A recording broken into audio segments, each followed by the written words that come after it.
Pada tahun ke-10, pada bulan yang ke-10, pada tanggal 12 bulan itu, datanglah firman Tuhan kepadaku.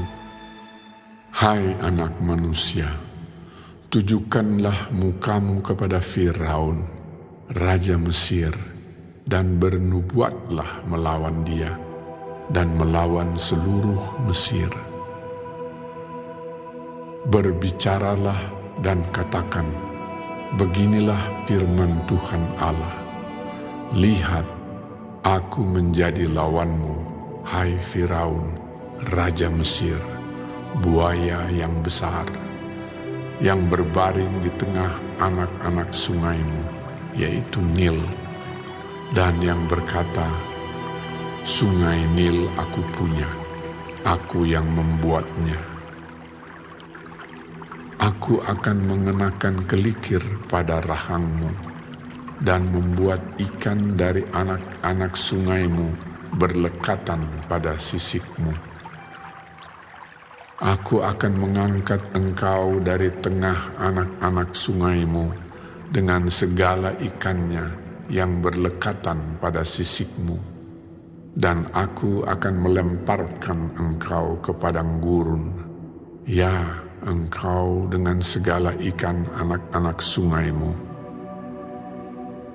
Engkau akan jatuh di padang dan tidak akan dipungut atau dikubur.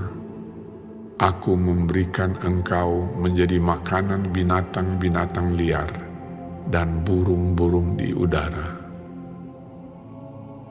Dan semua penduduk Mesir akan mengetahui bahwa akulah Tuhan. Oleh karena engkau ibarat tongkat bambu bagi kaum Israel. Pada saat mereka memegang engkau dengan tangan, engkau patah terkulai dan engkau melukai bahu mereka semua. Dan waktu mereka bertopang padamu, engkau patah dan engkau membuat mereka semua terhuyung-huyung. Oleh sebab itu, beginilah firman Tuhan Allah. Sungguh, aku mendatangkan pedang atasmu dan melenyapkan manusia dan binatang daripadamu, sehingga tanah Mesir akan menjadi sunyi sepi dan menjadi reruntuhan, dan mereka akan mengetahui bahwa akulah Tuhan, oleh karena engkau berkata, sungai Nil aku punya, aku yang membuatnya.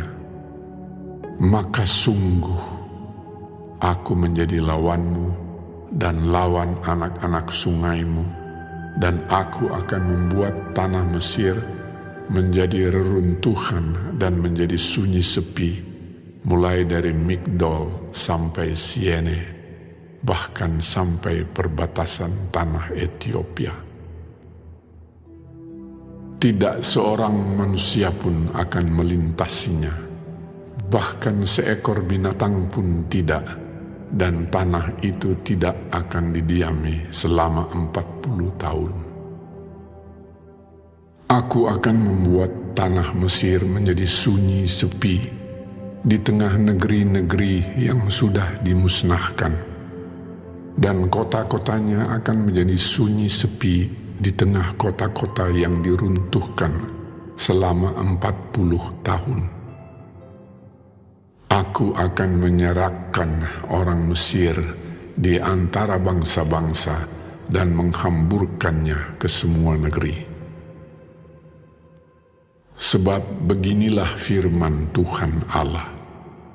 Pada akhir ke-40 tahun itu, aku akan mengumpulkan orang-orang Mesir dari tengah bangsa-bangsa di mana mereka berserak. Dan aku akan memulihkan keadaan Mesir dan mengembalikan mereka ke tanah Patros, yaitu tanah asal mereka, dan di sana mereka menjadi kerajaan yang lemah. Di antara kerajaan-kerajaan, ia akan yang paling lemah, dan tidak akan dapat meninggikan dirinya lagi di atas bangsa-bangsa lain. Aku akan membuat mereka begitu lemah sehingga mereka tidak akan memerintah bangsa-bangsa lagi. Dan bagi kaum Israel, mereka tidak lagi menjadi kepercayaan yang mengingatkan kesalahan Israel. Kalau Israel berpaling kepada mereka untuk meminta pertolongan, dan Mesir akan mengetahui bahwa Akulah Tuhan Allah. Lalu, pada tahun ke-27, dalam bulan pertama, pada tanggal 1 bulan itu, datanglah firman Tuhan kepadaku. Hai anak manusia, Nebukadnezar Raja Babel menyuruh tentaranya bekerja keras melawan Tirus. Semua kepala sudah gundul dan semua bahu sudah lecet, tetapi baik ia maupun tentaranya tidak mendapat untung dari Tirus atas usaha yang dilakukannya melawan dia. Oleh sebab itu beginilah firman Tuhan Allah. Aku memberikan tanah Mesir kepada Nebukadnezar, Raja Babel, dan ia akan mengangkut kekayaannya. Ia akan melakukan perampasan dan penjarahan, dan itulah upah bagi tentaranya. Aku akan memberikan kepadanya tanah Mesir sebagai pahala atas pekerjaan yang dilakukannya, sebab mereka sudah bekerja bagiku. Demikianlah firman Tuhan Allah. Pada hari itu, aku akan menumbuhkan tanduk bagi kaum Israel dan membuat engkau dapat berbicara lagi di tengah-tengah mereka. Dan mereka akan mengetahui bahwa Akulah Tuhan.